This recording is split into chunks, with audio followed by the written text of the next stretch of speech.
അപ്പോൾ ഇന്നത്തെ പരിപാടി എന്താണെന്ന് വെച്ചാൽ ഞങ്ങൾ ടെറസിൻ്റെ മുകളിൽ ചാക്കിൽ പൂളക്കൊമ്പ് വെച്ചിട്ടുണ്ടായിരുന്നു കേട്ടോ. അപ്പോൾ നല്ല വെയിലല്ലേ, അപ്പോൾ അതിന് 2 നേരം നനച്ചു കൊടുക്കണം.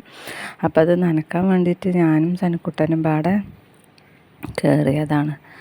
അപ്പോൾ അവൻ എൻ്റെ കയ്യിൽ നിന്ന് ബക്കറ്റും കപ്പൊക്കെ മേടിച്ചിട്ട് ഞാൻ നനക്കാമെന്നും പറഞ്ഞിട്ട് അവൻ എന്നെ ഒഴിച്ചു കൊടുക്കുന്നുണ്ട് കേട്ടോ വെള്ളം.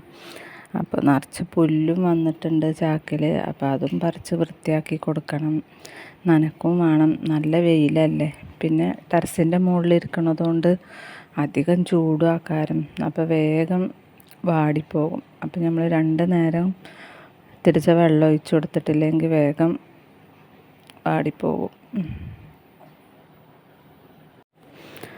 ഞാൻ എന്തിങ്ങനത്തെ പണികൾ എടുക്കണമെങ്കിലും എൻ്റെ പിന്നാലെ അവനും ഉണ്ടാവും കേട്ടോ എന്നെ സഹായിക്കാൻ.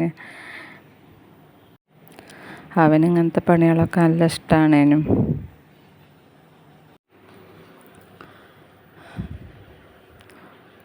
അപ്പോൾ നമ്മൾ അടക്കാപ്പഴത്തിൻ്റെ കൊമ്പ് ടെറസിൻ്റെ മുകൾക്കാണ് വന്നിക്കണത് കേട്ടോ. അടിയിൽ നിന്നൊന്നും കിട്ടൂല, ടെറസിൻ്റെ മുകളിൽ കയറിയാൽ കിട്ടുള്ളൂ. അപ്പോൾ അത് കിളികളും തത്തയും ഒക്കെ തിന്നിട്ട് പിന്നെ എപ്പോഴെങ്കിലുമൊക്കെ ഞമ്മക്ക് കിട്ടുള്ളൂ കേട്ടോ. അപ്പോൾ ഇന്നത്തെ വീഡിയോ ഇത്രയേ ഉള്ളൂ കേട്ടോ. അപ്പോൾ വീഡിയോ നിങ്ങൾക്ക് ഇഷ്ടപ്പെടുകയാണെങ്കിൽ ലൈക്ക് ചെയ്ത് സപ്പോർട്ട് ചെയ്യാം.